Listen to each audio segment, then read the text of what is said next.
everyone, it's Sharonda from Pay Your Weights, and today I'm going to be reviewing Lovecraft Country, Episode 3, Holy Ghost, which is directed by Daniel Stockham. I don't know why I say Holy Ghost like that. I just felt compelled to say it that way. I just felt like that's the only way you could say it. But if you're not familiar with Daniel as a director, he's responsible for directing the film The Glass House. He's directed 2 episodes of Apple TV Plus's Servant, which is another type of horror eerie type of vibe going on with it, and also 2 episodes of True Detective. And so this episode really is Letty's episode. It's probably one of my favorite episodes of the season that I've seen so far. I thought Journey's performance in this episode is absolutely fantastic, especially in the final scene when we see kind of them summon away this evil demon, this evil spirit that she had the help of the ancestors to guide her through. Okay, and get Satan out of here. Okay, we saw a lot of Satan references with the musical selections, our A and B selections of this week's episode. So if you guys have not figured it out yet, I am sick. I have lost my voice, so I apologize. I actually am feeling a lot better than where I was at the beginning of this week. My 1-year-old godson, he thinks it's so cute and so funny to cough in his TT's face as I am changing him to put him down for bed. So yeah. My godson gave TT a cold. I don't think it's COVID. I took a test just to be safe. Okay, guys. All right. I'm socially distancing myself. I am quarantining. Everyone's safe. You're watching through a screen. I can't spread any germs to you. But please bear with me this week as I try to get through this episode. My cough has went away, but it's just my voice is very raspy, as you can tell. So let's get into this week's episode. So from last week, we saw the characters are now a couple of weeks in present time. They are dealing with the death of George kind of in their own ways. It really seems as though that these characters have gone back to their normal life or trying to resume what is left of us as normal of a life as you could after what they've been through, what they've experienced when they came into contact with the Braithwaites. And so the episode opens up and we see that Letty's at church. I said, Letty, see, you done died and came back. The Lord brought you back. And then all of a sudden you want to go and praise the Lord in church. So I can tell that Letty has been going through it because we know that she said that, in the first episode when her and Ruby were singing that, they haven't sung in church in a long time, honey.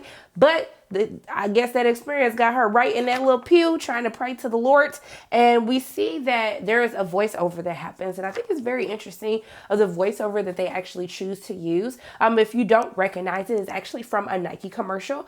It was a Nike campaign with Vogue dancer Leomi Maldonado. And if you haven't watched her, she was the first trans person to be on America's Next Best Dance Crew in 2009. She created the show Legendary, which is on HBO Max, about the ballroom scene. And I really think you guys should watch it. It's pretty entertaining, even though I might have some issues with it. But the spoken word, the commercial is directed by Daisy Zhao, and the spoken word portion of it is by Precious Angel Ramirez. And so it's interesting that they use this as the voiceover as we kind of see Letty is off into this deep thought as she's in church. And I wonder if she thinking about George, thinking about what has happened, thinking about is George, did George give his life to make sure that she can come back, or is she feeling conflicted because she was able to be brought back? However, George wasn't, and he has a wife and a child. And so throughout the course of the episode, we see how everyone is dealing with his death. We get to see a little bit more of Hippolyta, George's wife, who's having a really hard time. And so we see that she is, she's getting ready in the morning. Atticus has been staying with them, trying to help them out since they come back. And we see that she has his favorite book, George's favorite book, Dracula, in her hands. And then she starts ripping the pages out. And so we see that she's going through these different stages of grief, that she's having a hard time with it because she can't bring her mind to really believe the story that Montrose, Letty, and Atticus has told her as to what happened to George, and the whole circumstances surrounding his death just does not seem right. And so we see that she gets annoyed with Atticus as he's cooking breakfast. He's kind of rearranging things. He doesn't put the cups down as George would have done. So also too, he's starting to make arrangements for the book, and she's kind of getting annoyed, like he's stepping on her toes at this point in time. And so basically she asks him to leave, and that's how we get into the altercation that eventually occurs between him and his dad, Montrose.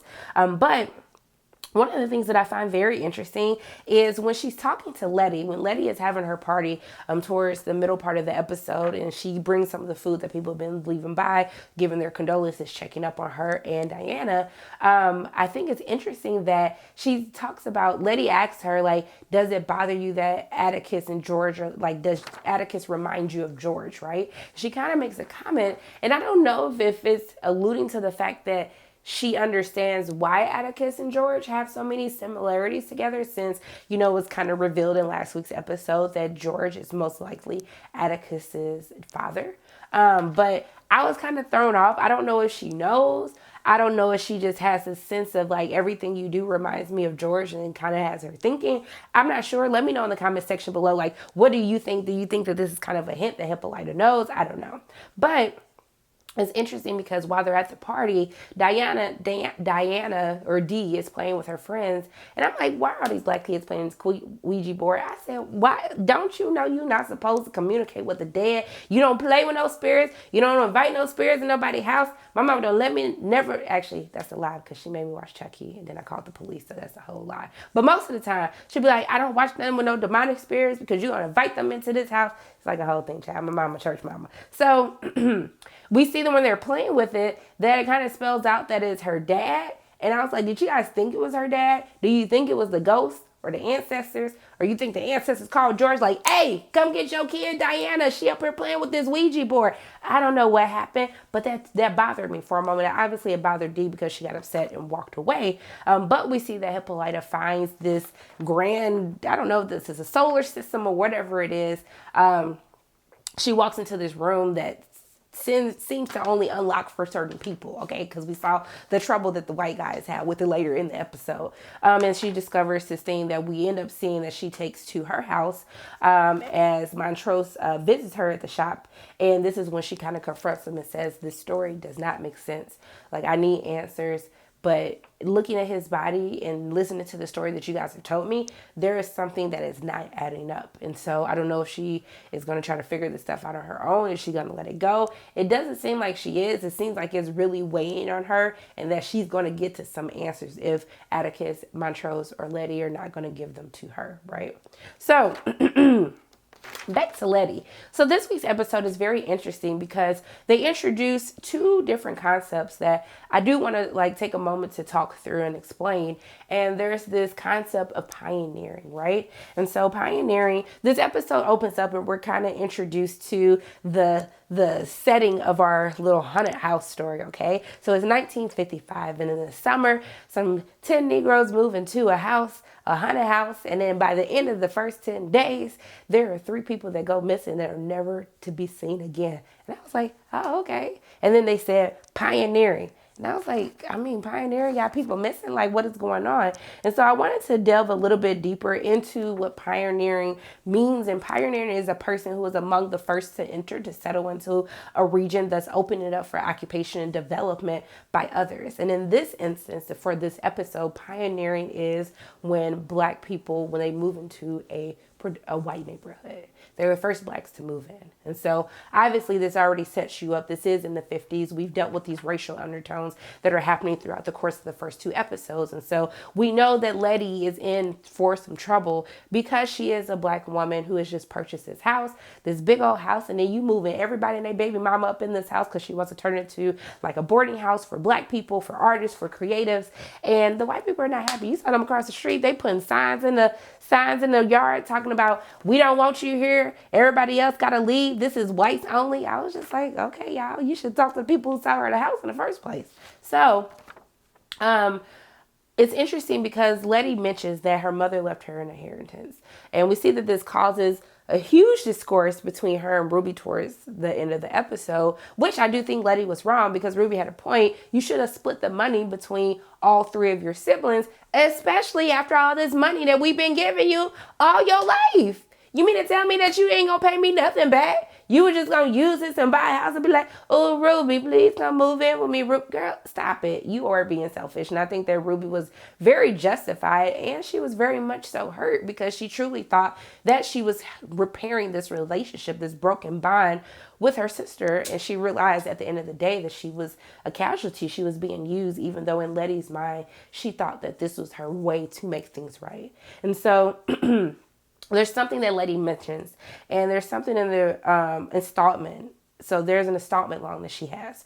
So essentially back in the day, in order to, the housing practices were not, they were very racist against black people. They didn't want a lot of black people owning land, owning homes, especially moving into white neighborhoods. And so they would create these practices surrounded by installment loans. And so essentially, with the installment loans, these situations that they find themselves in, they're pretty much designed to fail. If you have a lapse in a payment, if you break an agreement, like essentially if anything breaks in the house, the responsibility is on you. It takes all the responsibility off of the original owner, the lender. It puts it on the person that is a part of these installment loan payments. And if you miss a payment, if you alter anything, like the lady tells Letty, this would be a great dance studio, and she's like, a part of my installment agreement, I can't do that, or I forfeit all of the money.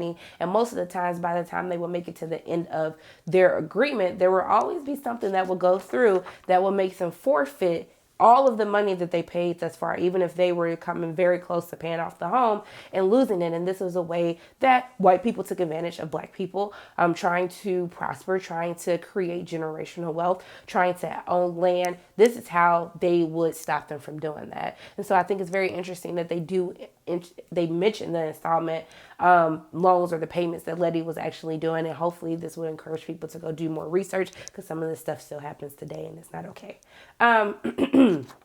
So we see that as soon as she introduces Ruby to the house, Ruby's looking like, girl, who live in here? And I was like, man, why were you so excited about this house? Like, I know you want your own space, your own land, but I was like, it looks a mess. It looked haunted from the outside. Like, my spirit was telling me, girl, we don't even need to finish this episode, because I could tell you something wrong just by standing outside. But I love the elements of this horror feel that you get, this eerie feeling as she walks into the house, even though she's very ecstatic and excited. And Ruby is just looking like, girl, I don't know where you got this money from to buy this house or why you wanted to do it, but something don't look right. We see the spider webs. We see the Black Widow in the corner as they kind of turn the camera there. We see the boarded windows with making it feel like this sense of abandonment, like that no one is allowed to enter and no one is allowed to leave. I love the set pieces for this house and how they truly make you feel like you're in this moment, that something bad is going to happen somewhere in this episode.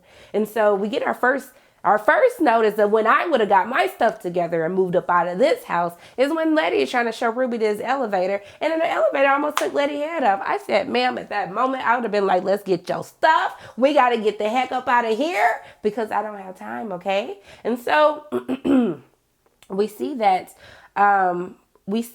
her white neighbors, they start sending her little messages. They start basically terrorizing her, harassing her, which is things that white people would do when black people would move into the neighborhoods like this. And so we see that they had the three guys that were standing outside the parked cars who tied bricks to the horns, as the horns would continue to play day and night. As we see Atticus mention, almost to the point admitting that he tortured people in the war. As they use heat, we see that the furnace goes out. We see that she had to go downstairs.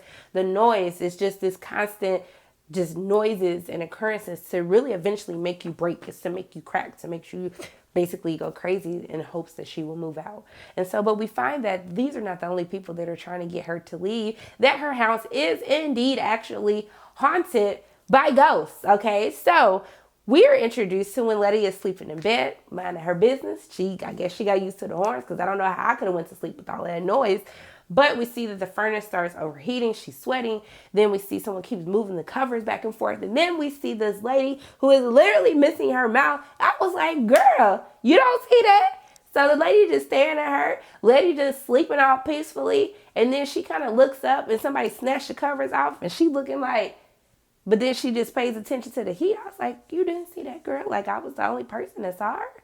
And so this is when we see that Letty goes downstairs and she discovers this hidden basement. But I love the eeriness of, as she kind of maneuvers through after she fixes the furnace, running into things. She feels like something is there with her, something or someone. I just love how they set this up. I love the music for this episode. It really gets you into like, I was like, man, I need to watch this when it's dark outside so I can really get the full meaning and feeling behind this, the eeriness of it. I think that they did a really fantastic job with the prosthetics for the ghosts, with the sounds. Just everything was absolutely fantastic. And Journey, she was just great. But Letty ends up having a party, okay?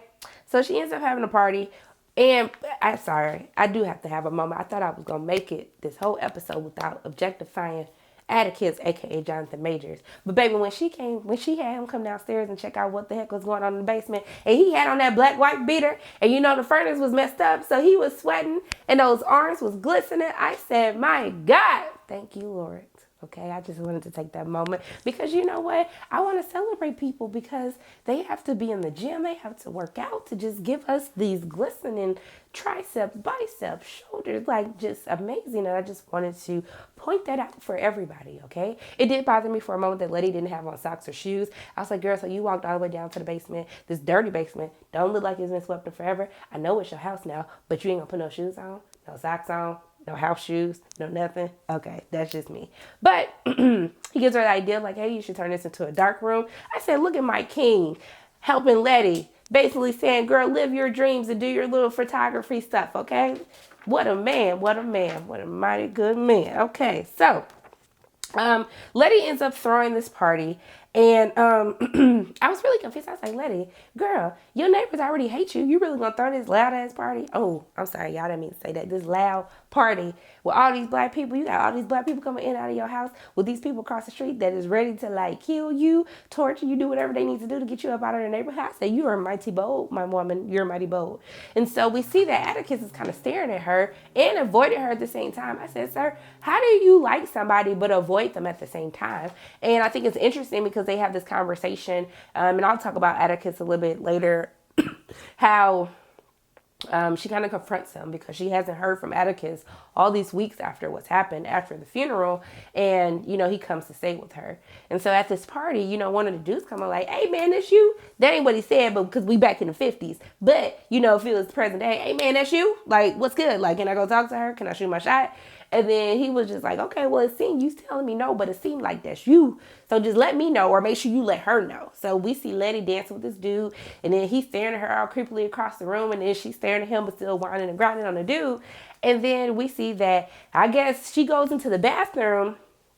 She hot. She like putting some water on her because she been dancing so hard. Then we see this guy with the arrow through his head. I said, girl, you don't see all these dang on ghosts? Like, I'm getting freaked out and I'm not even in the house with you. But when she turns around, guess who she sees? She saw Atticus, baby. And when I say, the way that he just grabbed her and put it on her, I said, wow. I mean, I thought you were just going to talk to her, be like, hey, boo thing, we've been through a lot together. Like, let me take you out or something. I didn't know you were just going to get up on in there. I didn't know that that's what he was going to do, but he did it. And then, you know, then afterwards, it was real quick, you know, first time's probably always quick for everyone. Probably been thinking about this his whole life, but afterwards, even when he saw that she was bleeding, which I was like, dang, you hit it so hard, you made it come down. But we find out later that she was actually a virgin, and then it made me feel really creepy about the whole scene. Was that just me? Did everybody else feel creepy after they realized that she was a virgin, and then he kind of had this like rough, like, oh girl, you mad? Okay, I ain't even gonna get into it. My parents might be watching this, but I was like, oh my God, wow. Gave us some little bun action as well, but I still feel weirded out from the whole sex scene. But he was like, he looked at the blood, he said, it's okay. I said, look at my king, telling her it's okay that you're bleeding, baby. I am still here for you. That's besides the whole point, but I just want to know what y'all thoughts were about the sex scene. It was like really hot before I realized she was a virgin, so now I don't know necessarily. I feel conflicted about the scene now. But we see that everything is interrupted as everyone's kind of talking. She cries afterwards, and so that's what really made me weird out about that scene. But before anything else can happen, we see that a cross is burned in her yard. And then this is like one of my favorite moments of the entire episode. From the outfit that Letty's wearing, how they just let Letty be. Atticus is someone who always protects Letty, but even he knew, like, this is her battle that I'm going to let her fight because she deserves to handle it herself.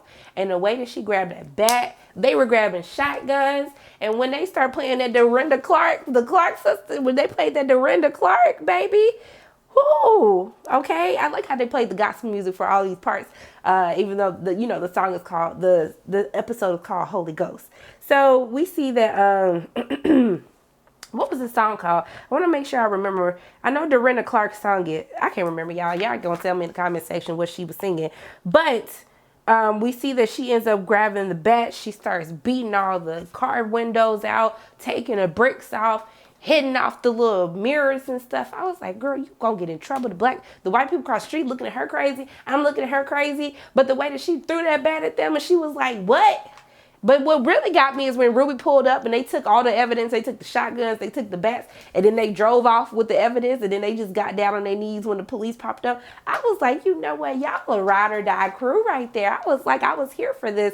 But I love the slow motion of that scene, the rage that you see in her face, how she's fed up. But I love the community of how everybody has her back. Even Atticus has her back. Everyone has her back. They let her do what she got to do, get her frustrations out. And I just thought that was like literally one of my absolute favorite moments of the entire episode.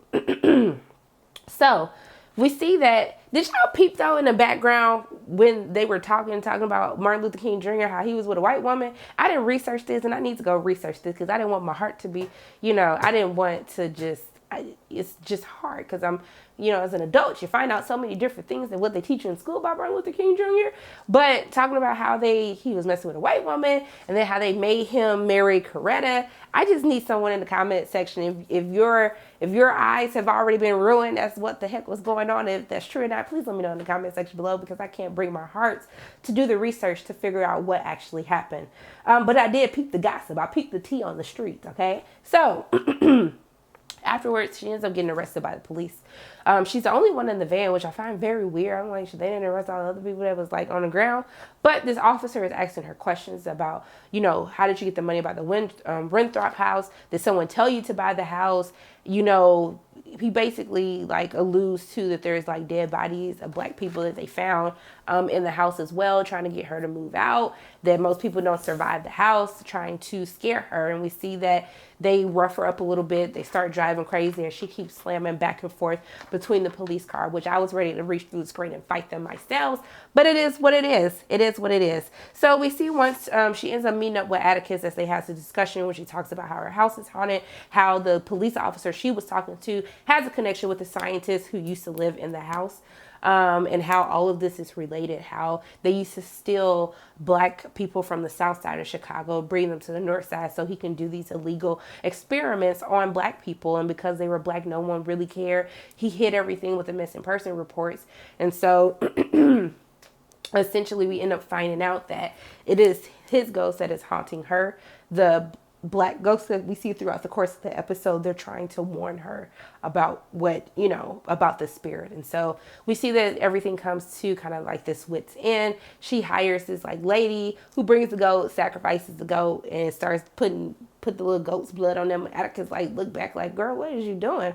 And so they end up doing this little chant, seeing like everything worked. But now it didn't work because then the water came off and then they wiped off their little protection. I was like, oh, y'all are in danger. Okay, danger. And while they're doing this whole thing, these three white people, her neighbors, break into the house, trying to scare them. These fools, one dude ended up getting his head chopped off by the elevator with blood gushing out. I was like, yes to the gore. Then the other two, they get trapped in this room, the furnace. They see the basketball player with the little baby on their head, and then they end up getting burned to death from the steam of the furnace that ends up burning their faces. And I was just like, what in the heck is going on? And so I love the effects, like, because when she goes to the dark room and the little Voldemort thing comes out as she sees that something has scratched her photos and stuff. I was like, look at this little raggedy Voldemort wannabe coming up here trying to scare her. But when the lady ended up getting possessed by the guy, and then he ended up possessing Atticus, and when Atticus is going, but like, get the F up out of me. I was like, you tell him But the acting from Journey in this entire scene, as she calls her ancestors for help, she calls these people, well, I guess they're not, well, to me, any black person, my ancestor, but that's just how I feel. Maybe want to be the sense of ancestor that you guys want to say, like they're not from her bloodline, but still, you black, you my ancestor, we family, okay? Help me get this little racist scientist ghost up out of my house. So when she calls them together, I think that is Journey does such a fantastic job in that entire scene. How you see the just how tired she is, how frightened she is. When she saw Atticus, she was like, like I can't do this right now. And they end up banishing the ghost away. But just the look on her face, the tears that fall from her eyes, just how tired she looks. I thought Journey did such a fantastic job acting in this episode. This is truly her episode, and I think that she is just fantastic, fantastic, fantastic. I'm going to stop talking about how fantastic Journey is, okay? I'm sorry, y'all, but she did a really great job. So, we know that Ruby ends up getting into it with her about the money. But really outside of that, towards the end of the episode, oh, I do want to point out, we got another gospel song. We got Shirley Caesar. We got Satan. We're going to tear your kingdom down. That was the song that was playing when they was like getting a little racist ghost. The little scientist goes about the house. But we see that Letty ends up getting interviewed, and the lady asks her about the 3 white neighbors that went missing. And we see that the elevator goes down and it kind of skips some floors. I said, y'all, what is this? Like the bottom basement, where are we at? And we see this cave. And we see the dead bodies of the 3 white men. And then we see this long tunnel with other dead bodies as well. So we know that her house is a portal to another place. And hopefully we will find out what the heck that place is.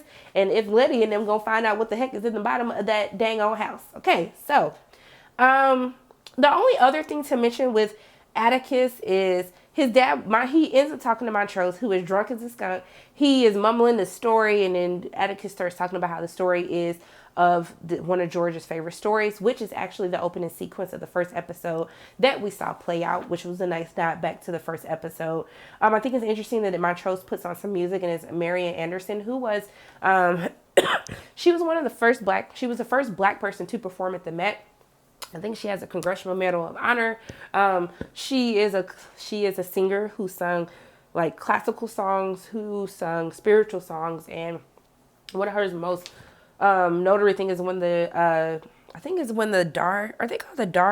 Daughters or something. I think it's Dar. They basically said that she couldn't sing for this event. It was supposed to be an integrated event. And essentially Eleanor and Teddy Roosevelt, they stepped in, and she ended up performing at the Lincoln Memorial on Easter Sunday in 1939 on the steps of the Lincoln Memorial to like 75,000 people and millions of people on the radio. And this really got her even more acclaim, especially as a black woman, as a black singer. And she fought for civil rights. And she's a really I didn't know much about her, and when I read up on her, I think that's someone that you should really learn a lot more about. So I thought it was very interesting that they chose Montrose, had him playing her song. I think outside of that, the only thing is him and Tit getting into it, and when when Atticus, I've been talking too long. When Atticus is, kind of going back and forth with him about Hippolyta not believing them about the story. And when Montrose slammed his hand on the table, and then Atticus jumped up, do something, I dare you. When he bucked up and he had his fist balled up, he was like, do something. He didn't say that, but that's what he should have said. That's what he was thinking. That's what we was thinking. I got really scared about that, but I did peep that when he alluded to torturing people in the war, when he's telling her Letty, it's okay for you to feel that way. That's what they do. They use heat. They use sounds to really mess with you. And she asked him what do you mean? And he kind of ignored the entire scenario. But I think that's really it. But once we get towards the end of the episode, we see that he is following Christina. And Christina is the one who essentially paid the landlord to direct Letty to this house. She's the one who gave the inheritance. It didn't come from her mother. And also too, there's something in the house that she needs. And she talks about how Winthrop, or how the scientist was actually one of the founders of the Sons of Adam. And essentially he started doing those experiments, trying to decipher the language of Adam. And that's what got him kicked out. But she wants Atticus to basically help her steal the pages that are locked away somewhere so she can decipher the language, take over the Sons of Adam. And then essentially she tells him, hey, you need to be careful, baby. You can't just walk around trying to shoot white women. And I was like, Christina, I cannot, but I love it, but I still hate you. But we saw that he could not shoot her. He tried to shoot her. He pulls a gun on her, tries to shoot her. It does not work. So I don't know what the heck is going to happen, but I have to say that I really, really, truly enjoyed this episode. I thought that they did a fantastic job with the elements of this elements of this haunted house. The acting is superb. The costumes were great. I love Letty's outfit at the party. And and I really just think that this is like a great addition. It kind of gives you these feelings that every week it gives you a different vibe. It's almost like it's an anthology series, but it all connects into the same thing. It's just focusing on different characters each week. I really want to learn more about Christina. She's a very intriguing character. I can't stand her. She raggedy. She's still the devil. But I want to learn a little bit more about her. But I don't know what the heck is going to happen next week. Obviously, he's going to have to get the pages for her. I'm sure she's going to find some way to try to force his hand into helping her. So I don't necessarily know how that's going to play out. What is going to happen with this relationship between Letty and Atticus? Like, they done been through all this crazy stuff together. He done took her virginity and stuff. And I don't know what the heck is going to happen, but I am very excited to find out. And also, too, to find out what the heck Hippolyta is going to do, because if you lost a loved one, you lost your husband, and you don't feel that his death, you think that there's foul play, I think she's going to do some investigating. So I really want to see how her storyline plays out. I love Ingenue Ellis. So I thought it was a great episode. You guys, let me know in the comment section below, what did you think of tonight's episode? Did you love it? Did you hate it? What do you think is going to happen next week? But those are my thoughts on Lovecraft Country, episode 3, Holy Ghost. Make sure you tune into the live show tonight. But those are my thoughts on the episode. As always, my name is Sharona from Pay Your Weight. And if you like what you saw today, make sure you hit the like button, hit subscribe, share this video with your friends, and make sure you hit the notification bell. And I love you guys 3000. Bye. Oh, and until I see you again. Sorry, y'all. Bye.